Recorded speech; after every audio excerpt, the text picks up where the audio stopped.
खारुताई पाहिली आहे का कधी? झुपकेदार शेपटीची, सरसर झाडावर चढणारी, भरभर खाली येणारी. तिच्या पाठीवरती पट्टे असतात बघा, पांढऱ्या रंगाचे 3. ते पट्टे कसे उठले माहितीये तुम्हाला? त्याचीच ही गोष्ट आहे. पूर्वी खार तशीच जरा चॉकलेटी काळसर रंगाची होती बरं का.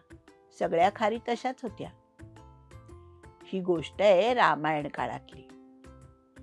रावणाशी युद्ध करण्यासाठी समुद्रावर पूल बांधायचं ठरलं होतं. रामाबरोबर असलेली सगळी वानरसेना पूल बांधायच्या कामात गुंतली होती. पूल बांधायचा तर इंजिनियर हवा की नाही? असं आपल्याला कुठे बांधता येतं? रामाच्या सगळ्या सेनेमध्ये नल नावाचा एक इंजिनियर होता. तो पूल बांधण्याच्या कामामध्ये अगदी निष्णात होता आणि त्याच्याच मार्गदर्शनाखाली सगळे वानर पूल बांधायचं काम करत होते. मोठी मोठी झाडं कापून आणत होते, फांद्यांसकटची झाडं आणत होते. त्या फांद्या एकामेकात गुंतवून असा मोठा रस्ता तयार करत होते. त्याच्यावर काही दगड टाकत होते, मध्ये मध्ये दगड घालत होते, काही ठिकाणी दगड खाली घालून वर फांद्या टाकायचं काम चालू होतं. सगळे जण कामात होते. ही एवढी मोठी वानरसेना आजूबाजूच्या डोंगरांवरची जंगलं, आजूबाजूचे दगड धोंडे सगळं आणून पुलाचं काम चालू होतं. झाडावरची एक इटुकली खार हे सगळं बघत होती. काय ही माकडं सारखी इकडे इकडे करतायत? काय सारखं वाहून नेतायत? काय सारखी झाडं तोडतायत? चाललंय तरी काय? बघूया बरं जाऊन. म्हणून ती तुरु तुरु चालत समुद्रापाशी गेली. राम लक्ष्मण बसले होते आणि पुलाचं काम चालू होतं. ते नल मार्गदर्शन करत होते. इकडे धोंडा टाका, पुढे सरकवा थोडा, हे झाड पुढे सरकवा. अरे चा, पूल बांधायचं काम चाललंय वाटतं. रस्ता करायचा दिसतोय समुद्रावरून जायला. ती तिथेच कान टवकारून बसून राहिली. काही जण जांबुवंत होते, सुग्रीव होता. सगळेजण बोलत होते. ते रावणाबद्दल बोलत होते, युद्धाबद्दल बोलत होते, युद्धाच्या तयारीबद्दल बोलत होते आणि एवढ्या सगळ्यांना घेऊन पुलावरून जाण्यासाठी बोलत होते. खारुताई म्हणाली, मोठंच काम दिसतंय.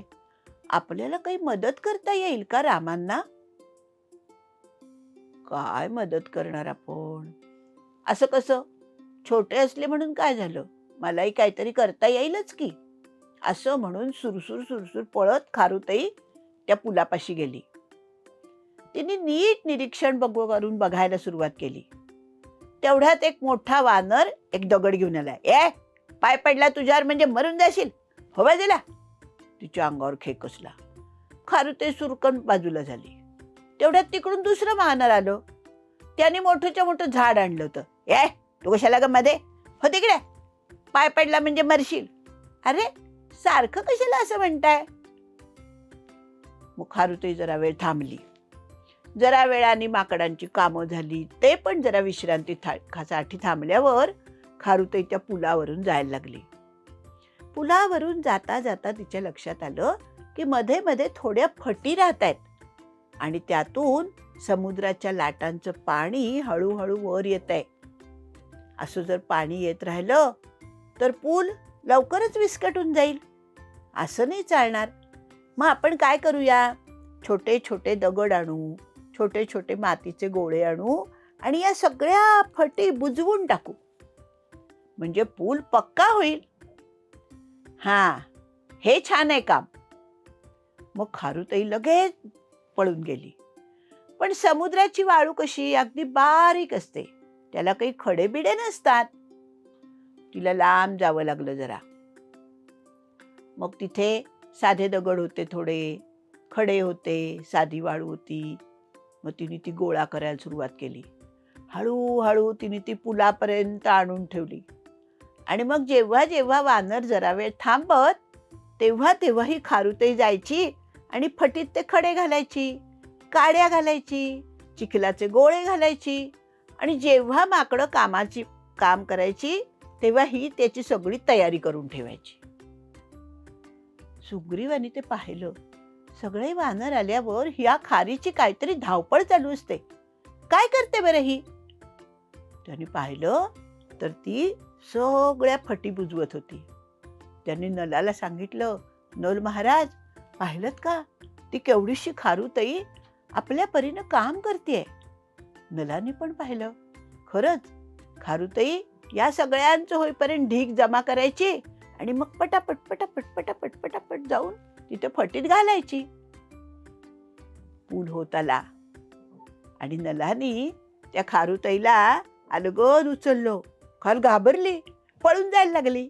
ती म्हणाली, पळू नको, मी तुला श्रीरामांकडे घेऊन जातोय. आणि मग नल तिला श्रीरामांकडे घेऊन गेले. राम म्हणाले, हे काय, आज या कुठे आल्या? नल म्हणाला, आपले वानर जेव्हा पूल बांधत होते ना, तेव्हा मध्ये मध्ये राहिलेल्या फटी या खारुताई भरून काढत होत्या. दिवस रात्र काम करत होत्या. रामाला खूप कौतुक वाटलं.